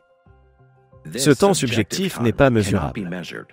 C'est pourquoi les gens ont rapidement appris à mesurer le temps en l'alignant sur les cycles astronomiques. Les phénomènes naturels récurrents et périodiques peuvent être mesurés et comparés à nos propres sensations. Appelons le comptage de ces cycles le temps objectif. Newton a défini le temps comme une certaine quantité qui peut être déterminée dans tout l'univers à la fois. Il s'agit d'un temps global, absolu, car il est entièrement objectif et ne dépend pas des perceptions humaines, une sorte de temps idéal. Nous ne pouvons pas le mesurer, car nos horloges sont dans un système de référence de temps localement objectif. Prenons une allumette. Imaginez que le feu de cette allumette, depuis son apparition jusqu'à la fin de la combustion du bâton, est le processus d'émergence et de destruction de toute matière. Le moment du mouvement où je prends cette allumette, où je l'amène à la boîte, où j'applique une force pour produire une étincelle, le moment de l'allumage, et jusqu'à ce qu'elle brûle complètement, tout cela, au sens figuré, à l'échelle mondiale, est l'écoulement du temps véritable. C'est-à-dire le moment de l'émergence, de l'action et de la disparition de la force de la création dans le processus de création et de destruction de la matière. Pour notre perception humaine, dans ce temps, il n'y a pas de présent, il n'y a que du passé et du futur. Le temps global est l'instant de l'écoulement du temps depuis le début, de la première étincelle, jusqu'à la fin de la combustion complète de l'allumette. En outre, il est plus exact de caractériser l'ensemble de ce processus non pas par la combustion de l'allumette avec la tête de soufre vers le haut en position verticale, mais par la combustion de l'allumette avec la tête de soufre vers le bas. Remarquez la différence de la vitesse de la flamme. Le même processus se produit, grosso modo, à l'échelle mondiale. L'expansion de l'univers, avec sa vitesse croissante, accélère inévitablement le temps global, mais cela n'affecte en rien le temps réel. Les jugements sur l'écoulement du temps dépendent du point de référence à partir duquel le processus est observé. Prenons par exemple une allumette expérimentale aux proportions gigantesques, d'une longueur d'1 kilomètre. Vous êtes un observateur, c'est-à-dire, dans notre cas, un point du système de référence qui, pour étudier ce processus de combustion, est placé sur un ascenseur ou, disons, dans une gigantesque grue similaire, installée parallèlement à l'allumette. Imaginez que le processus de combustion ait commencé et que la flamme, qui, dans notre comparaison, représente l'univers qui a pris naissance et a commencé à s'étendre, se déplace de bas en haut. Si votre vitesse de déplacement sur l'ascenseur est la même que celle du feu, votre perception du temps sera relativement immobile. Si vous vous déplacez plus vite que la flamme, vous aurez l'impression que le temps de combustion ralentit. Et si vous allez moins vite que la flamme, vous verrez que le temps s'est accéléré. Si l'on reprend l'exemple de la combustion d'une allumette, le temps objectif est bien le moment des processus physiques et chimiques qui se produisent lors de la combustion. Le temps subjectif, quant à lui, est la perception individuelle de l'écoulement de ce processus. Cependant, comme le temps global s'accélère constamment, le temps objectif s'accélère également en conséquence. Du point de vue de la perception subjective, le temps objectif ne change cependant pas pour les individus. Par exemple, une journée se compose toujours de 24 heures, comme cela a toujours été le cas.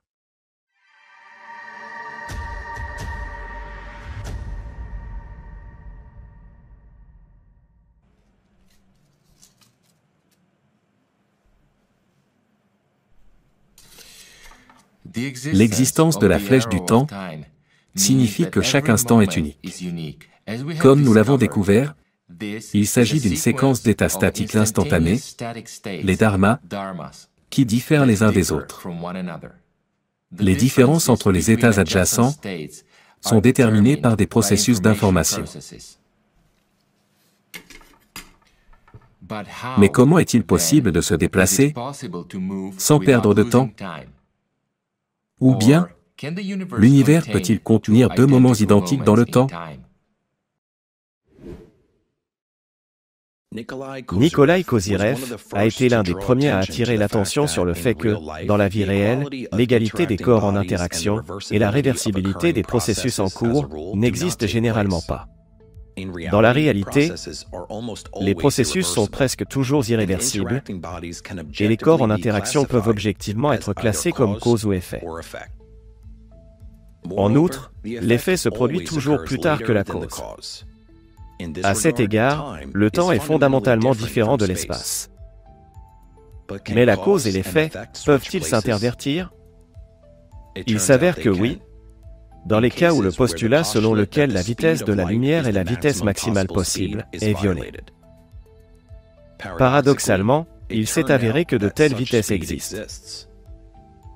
À l'automne 1977, un groupe de scientifiques dirigé par Nikolai Kozyrev a observé la galaxie M31 dans la nébuleuse d'Andromède et les amas globulaires M2 et M13 à l'aide d'un réflecteur de 50 décimètres à l'Observatoire astrophysique de Crimée.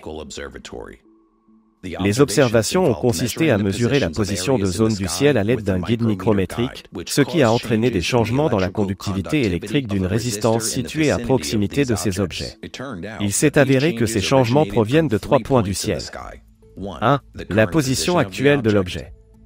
2. La position dans le passé, précise à la réfraction, coïncidant avec son image visible. Et 3. La position dans le futur, que l'objet occupera lorsqu'un signal provenant de la Terre et voyageant à la vitesse de la lumière l'atteindra.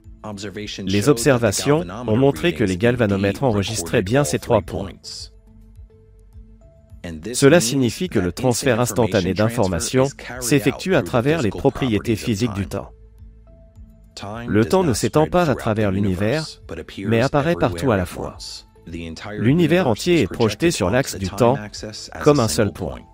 Par conséquent, les changements dans les propriétés d'une seconde particulière apparaissent partout à la fois, en diminuant selon la loi de la proportionnalité inverse du premier degré de distance. Ainsi, l'effet du temps apparaît non seulement instantanément, mais aussi le long de la trajectoire du monde quadridimensionnel de Minkowski, dont la longueur est nulle. Tout au long de cette trajectoire, le temps propre est le même, et donc l'instant y apparaît immédiatement.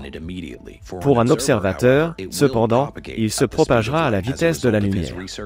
À la suite de ces recherches, Kozyrev a formulé un postulat sur les caractéristiques géométriques d'un lien élémentaire de cause à effet. Dans un lien de cause à effet élémentaire, la cause et l'effet sont toujours séparés par des distances spatiales et temporelles arbitrairement petites, mais non égales à 0. Le rapport de ces distances est le même pour toutes les interactions de cause à effet, ce qui signifie qu'il s'agit d'une constante universelle fondamentale. En substance, Kozyrev postule l'existence d'un quantum d'espace-temps, ou, dans le langage de notre film, que la distance temporelle entre dharmas voisins est constante. Il s'avère que l'univers possède un générateur d'horloge intégré qui forme une impulsion de synchronisation selon laquelle un cycle de changement élémentaire se produit. Dans son ouvrage « Un nouveau regard sur les aspects théoriques et appliqués de la physique quantique », Vladimir Fedorov évoque également l'existence d'un quantum de temps. Il le définit comme un intervalle de temps qui ne peut être fondamentalement réduit. L'idée fondamentale de l'hypothèse est que la fréquence du rayonnement énergétique a une valeur limite pour l'ensemble de l'univers et que cette valeur ne sera jamais dépassée. En se basant sur les rapports entre la fréquence maximale possible et l'énergie maximale possible d'un quantum, il conclut à l'intervalle de temps minimal possible, le temps discret. Dans l'espace physique, il existe une longueur minimale entre les crêtes de deux oscillations voisines, qui peut être définie comme la distance parcourue en un minimum de temps à une vitesse maximale. Un autre chercheur conclut donc que le monde apparaît comme une série d'instants discrets. Nous avons conclu que non seulement l'espace, mais aussi le temps dans l'univers sont discrets. Le temps possède une unité minimale qui sépare un cadre d'existence statique d'un autre.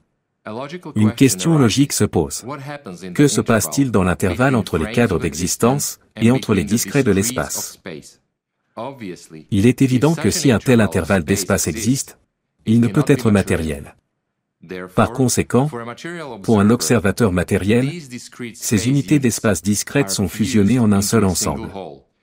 Après tout, il regarde depuis le monde matériel, de sorte que l'intervalle immatériel entre les unités discrètes est fondamentalement inobservable pour l'observateur matériel. Paradoxal.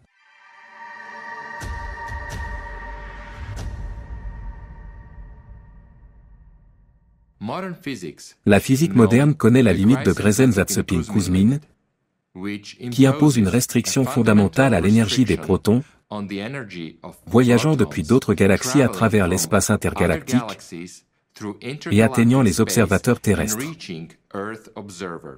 Cette limite existe parce que les particules provenant de sources situées dans d'autres galaxies doivent perdre toute leur énergie sur le chemin qui les mène jusqu'à nous, étant donné qu'elles doivent voyager pendant des millions et des milliards d'années.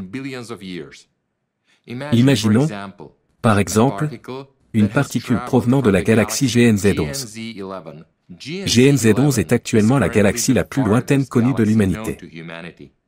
Sa lumière a mis plus de 13 milliards d'années à atteindre les télescopes terrestres. Oui, 13 milliards d'années. Et pendant tout ce temps, la particule a continué à voler droit vers nous sans dévier, jusqu'à ce qu'elle atteigne enfin le télescope. Le paradoxe réside dans le fait que les rayons cosmiques observés contiennent des protons dont l'énergie dépasse la limite de Gresenz-Zatsepin-Kuzmin. Mais ce n'est pas possible.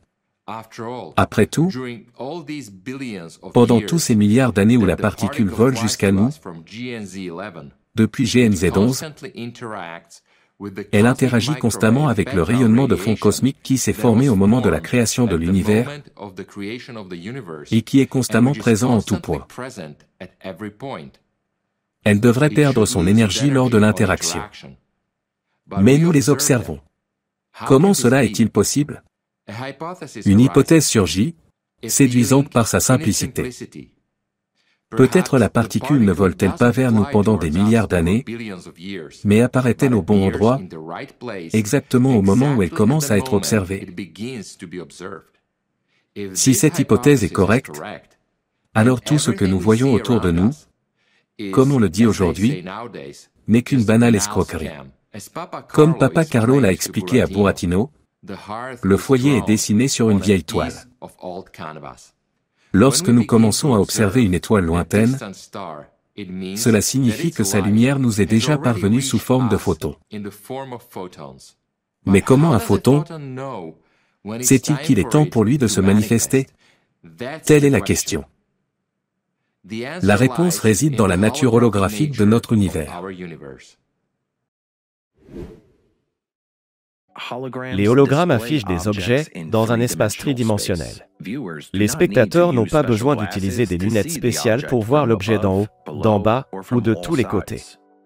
Cette technologie est utilisée dans divers domaines, tels que les présentations, les musées et les campagnes publicitaires. Un hologramme est un enregistrement tridimensionnel de la lumière réfléchie par un objet. Il reproduit fidèlement les contours de l'objet et le montre sous différents angles en mouvement continu. Un faisceau laser est utilisé pour créer une telle image. Il est divisé en deux ondes. L'onde de référence, elle provient de la source lumineuse. Et l'onde de l'objet, elle est réfléchie par l'objet à enregistrer. Les surfaces ayant des propriétés de réflexion différentes, l'intensité de l'onde objet varie en fonction de l'endroit où le faisceau laser frappe. La lumière réfléchie de l'onde objet est enregistrée sur une plaque photographique, formant l'hologramme.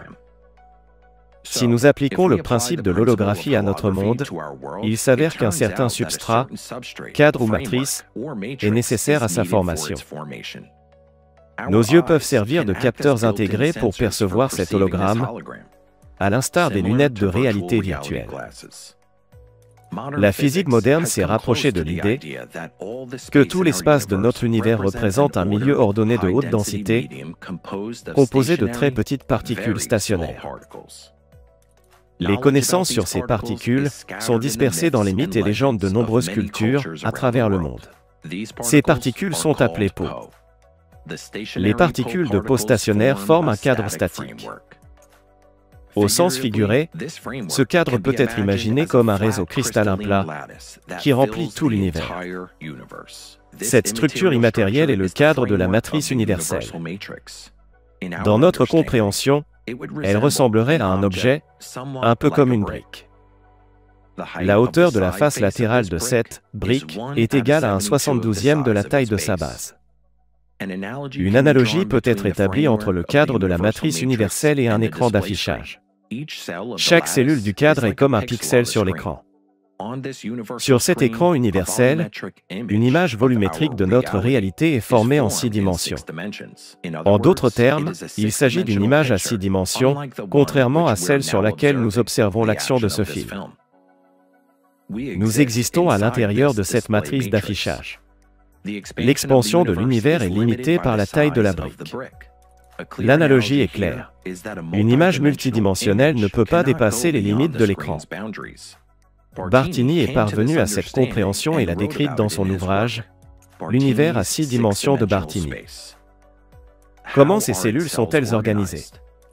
L'ensemble du réseau universel se compose d'un nombre fixe de cellules identiques qui, dans l'espace tridimensionnel, prennent la forme de cubes et sont séparées des cellules voisines par 6 murs, les membranes matricielles. Une membrane matricielle est une structure immatérielle unique, caractérisée par ce que l'on appelle le paradoxe des dimensions. Dans le domaine tridimensionnel, la membrane matricielle n'a pratiquement pas d'épaisseur, mais elle existe réellement, et son espace intérieur est illimité. L'action principale qui donne vie à l'ensemble du système matériel s'effectue à travers la membrane matricielle, son centre. Le nombre de cellules tout au long de la vie de l'univers est constant. Aucun événement ne peut modifier la taille ou la position mutuelle des cellules de la matrice. Au centre de chaque cellule matricielle réside une particule de peau stationnaire. Le nombre de particules de peau stationnaire, ainsi que le nombre de cellules, est constant tout au long de l'existence de l'univers. Rien ne peut déplacer une particule de peau stationnaire au-delà des limites de sa cellule matricielle. La cellule matricielle est l'unité discrète élémentaire de l'espace, un élément d'autosimilarité, tel que décrit par Bartini.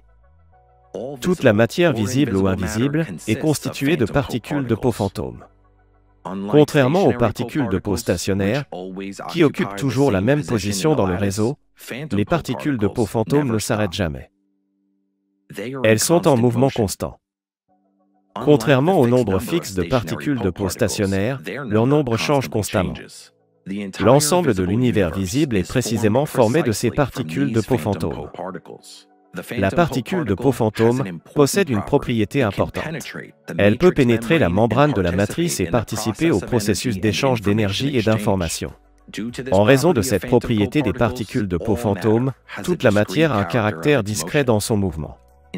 Dans la cellule matricielle, un processus important de redistribution partielle de l'énergie et de l'information a lieu, ainsi que des collisions de particules de peau fantôme qui se produisent sous l'influence de particules de peau stationnaires. Ce processus détermine le développement, la transformation ou la destruction de la matière formée par les particules de peau fantôme. Toute particule élémentaire est constituée de plusieurs particules de peau fantôme. La particule la plus simple est le photon, qui n'est constitué que de 3 particules de peau fantôme. Le temps de passage d'une particule de peau fantôme à travers une cellule matricielle est le temps minimum de l'univers matériel. Ainsi, une cellule matricielle représente la plus petite unité discrète d'espace et de temps. Tout comme les objets plus petits qu'un pixel ne peuvent être affichés sur un écran, il ne peut y avoir, sur l'écran global de la matrice, de valeur spatiale et temporelle plus petite que la taille de la cellule matricielle ou que le temps de vol d'une particule de peau fantôme à travers la cellule. Le cycle élémentaire d'existence peut être décrit comme suit. 1. Émergence des particules de peau fantôme à partir des membranes. C'est le début de l'existence d'un dharma, d'un cycle de l'être matériel. 2. Interaction des particules de peau fantôme avec les particules de peau stationnaires, échange d'énergie et d'informations. Cela représente le temps élémentaire de l'existence de la matière. Un instant d'existence. 3. Disparition des particules de peau fantôme dans les membranes de la matrice. L'univers retourne à la non-existence jusqu'au prochain cycle d'existence. Mais ce n'est pas le niveau le plus bas de la structuration de la matière. Les particules de peau elles-mêmes, qu'elles soient fantômes ou stationnaires, sont constituées de septons, voire d'objets plus petits, mais c'est une autre histoire.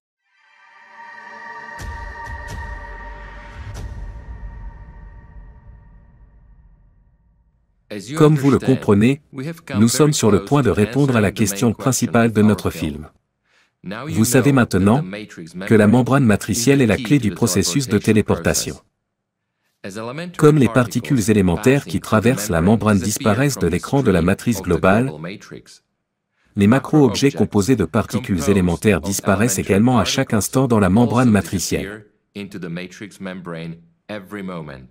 La question de la téléportation consiste à organiser les processus d'information à l'intérieur de la membrane matricielle, de manière à ce que le macro-objet téléporté puisse apparaître à un autre endroit précis de l'univers. Cela est possible parce que tout objet est un hologramme formé par les particules de peau fantôme pendant sa manifestation dans le cadre d'existence actuel. À l'intérieur de la membrane, il n'y a ni temps ni espace.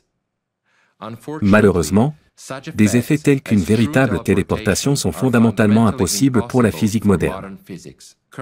Actuellement, la science officielle opère dans les limites de la réalité formée par l'écran global de la grille matricielle. Pour comprendre la téléportation, il faut dépasser cet écran.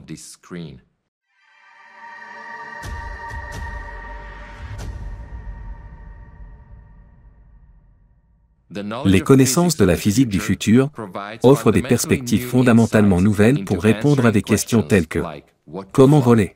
Jusqu'où pouvons-nous voler ? Dans quelles conditions pouvons-nous voler ?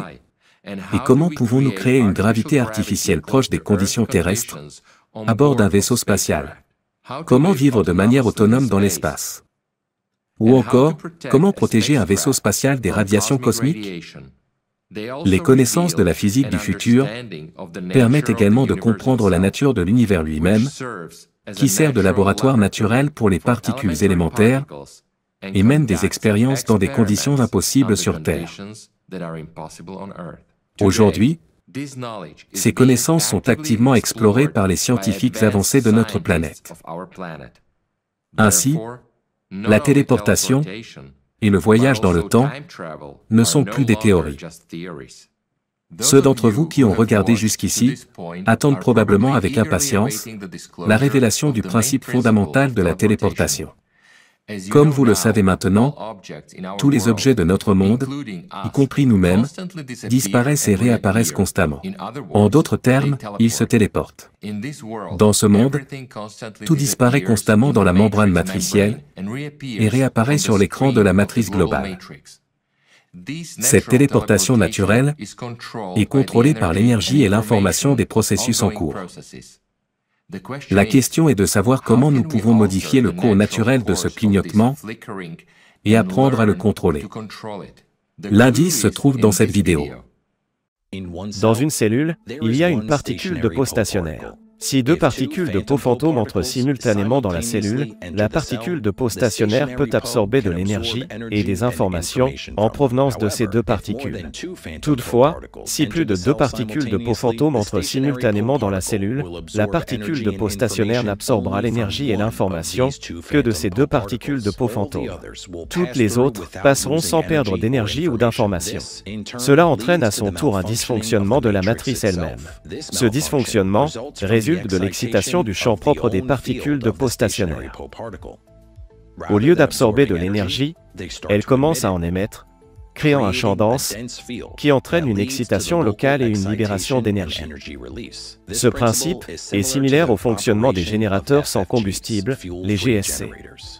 Dans les GSC, l'excitation du champ des particules stationnaires de peau est obtenue grâce à la vitesse de rotation. Dans le cas des métaux, cet effet de libération d'énergie est obtenu grâce à la densité de leur réseau cristallin. Tirons donc une conclusion. Tous les effets surnaturels peuvent être expliqués par des lois physiques qui se situent au-delà de la limite quantique. L'humanité doit encore se saisir de cette physique pour assurer sa survie, car la maîtrise des plus petites particules de l'univers ouvre la voie à la maîtrise de toute la matière, ce qui signifie qu'elle peut nous aider à atteindre un nouveau niveau de développement de notre civilisation. Maintenant que nous avons étudié les fondements théoriques et que nous savons que le mouvement nécessite de l'énergie et les coordonnées du point de destination, voyons comment d'autres civilisations, qui ont depuis longtemps résolu cette question pour elles-mêmes, y parviennent.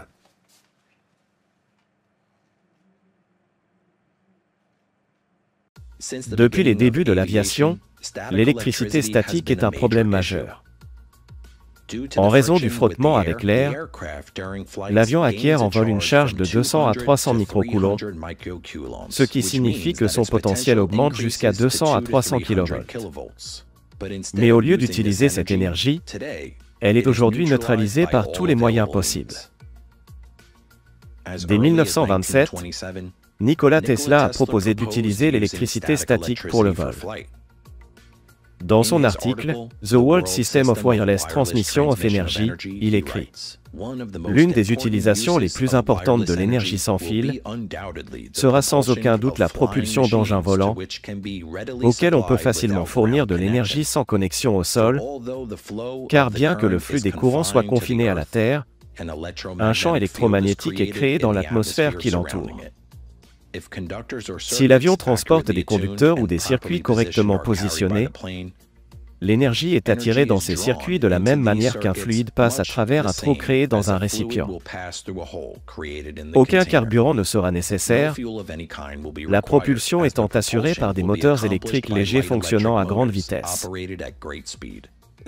Cet effet est basé sur le fait qu'à une hauteur de 50 mètres du sol, il y a un grand nombre de particules chargées libres dans l'air. Lorsqu'un avion vole, il collecte toutes ces particules avec sa coque métallique le long de sa trajectoire.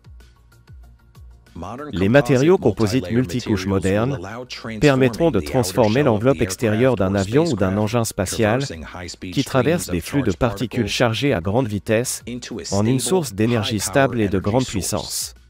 Cela signifie que le carburant ne sera nécessaire que pour l'accélération initiale.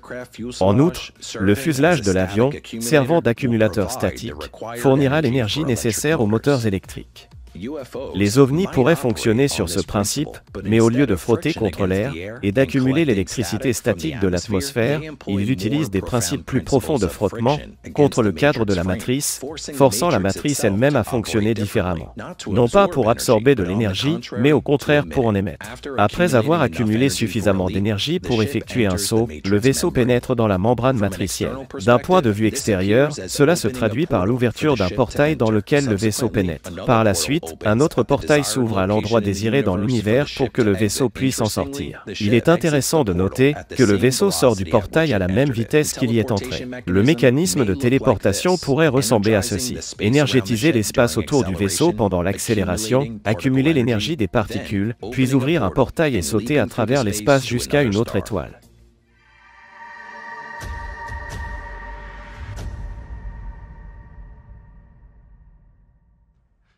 Ainsi, le principe universel de la physique moderne est de perturber l'équilibre dans une zone locale de l'écran de la matrice globale qui forme les soi-disant lois de la physique ou de la réalité objective que la science contemporaine étudie.